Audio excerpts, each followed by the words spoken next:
Hello, my name is Reginald Bass, fifth grade teacher. I teach in the Atlanta Public School System District. I've been teaching for 12 years and I teach fifth grade self-contained. And I am at a Title I school. All right, so we're going to jump into it. So we're going to talk about Standard 3 and Standard 4.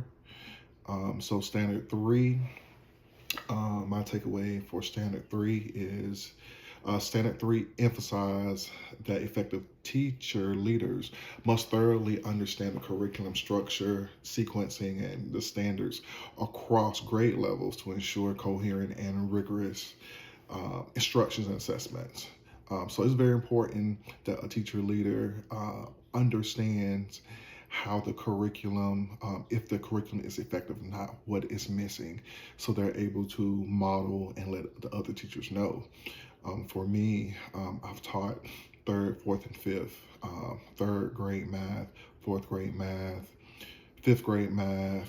Now I'm teaching fifth grade math, science, social studies. I'm teaching all of it. So I have a understanding of how the different curriculums, what they have, the fluff they have in it, if the curriculum is effective or not, and if it aligns with the actual state standard. So that's why it's important for a teacher leader to have that depth of knowledge. Another takeaway is collaboration and Pro Tools strengthens instructional alignment. So collaborating and understanding how to collaborate with your mentee is very important. How to better support the mentee, their strengths, their weaknesses, so you can kind of focus on that and you're not kind of all over the place. As far as the curriculum, you're able to break the curriculum down when you're collaborating with the mentee, so you can tell them like what they actually need, especially if it's a new teacher.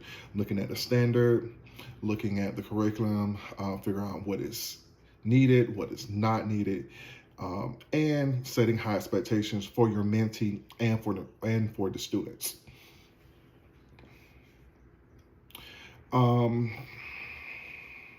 The third takeaway was teacher leaders play a key role in guiding curriculum implementation. So it's very important that the lead teacher understands the importance of leading others in prioritizing, mapping, and monitoring the curriculum, as well as identifying content-specific resources that support effective and consistent implementation. And also, um, um, also giving that mentee feedback. I know a lot of times, even in PLCs, we have the PLC and then boom, afterwards, there's nothing. There's no follow through. There's no, hey, let me observe you to see if you actually got it. So being available to follow through and see if that person or that educator, what they need afterwards. Because as we know, it takes more than one time in order for us to become effective in a practice. All right, so Standard 4, instructional leadership coaching and mentoring. So my takeaway, my thoughts on instructional leadership, coaching, and mentoring.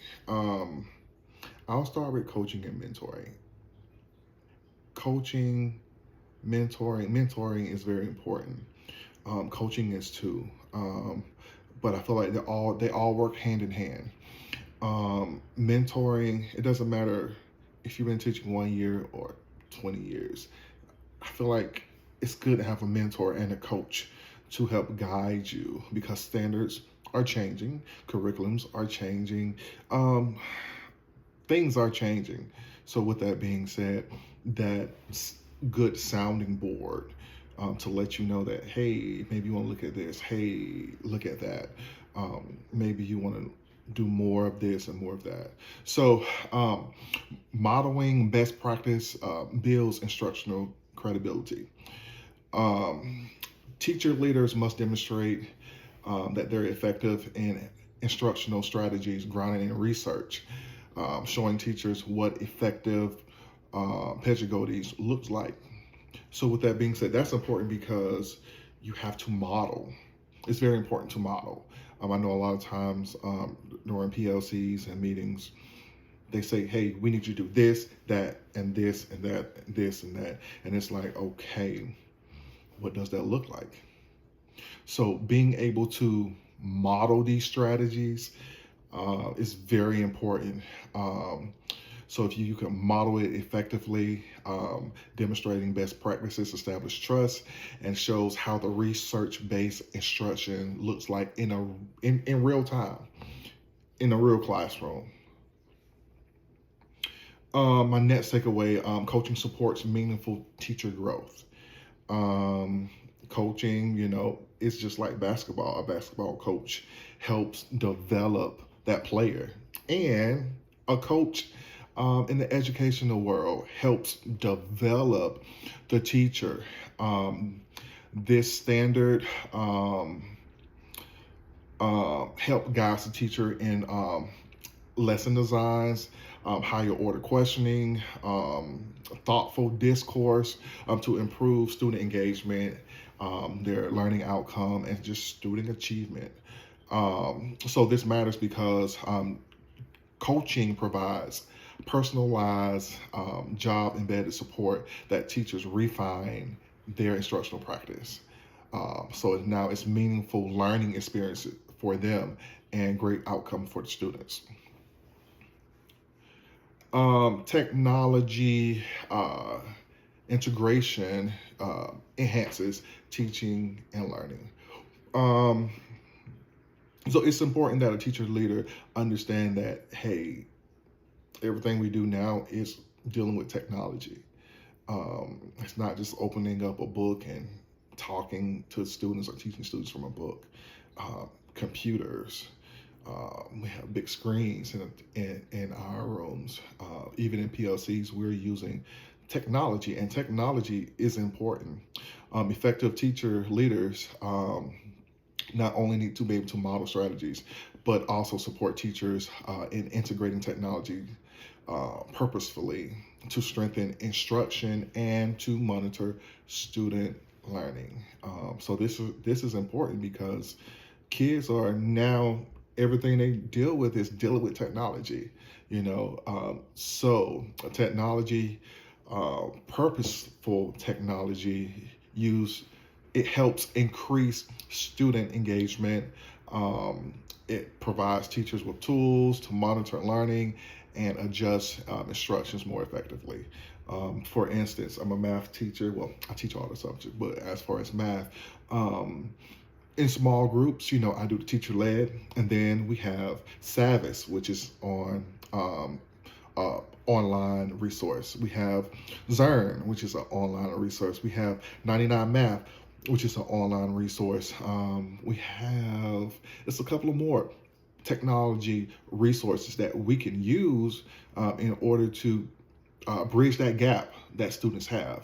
So being able to relay that to the teachers, show the teachers, encourage them to use it is very important. So standard 3 and 4 is very important because strong curricular alignment must be paired with effective instructional practice to improve teaching and learning. Standard 3 teaches us, well, not teaches us, but it's focused on what is being taught, like the curriculum, ensuring that the curriculum is good, instructions, assessments are aligned with the standards, high quality resources.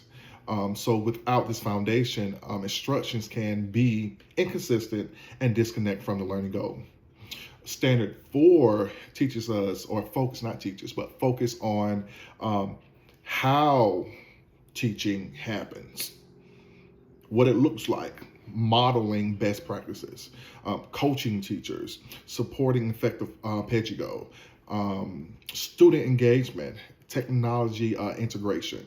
So even a well-aligned curriculum will not lead strong outcomes if instructional practices are ineffective. So that's my takeaway on Standard 3 and Standard 4. Thank you.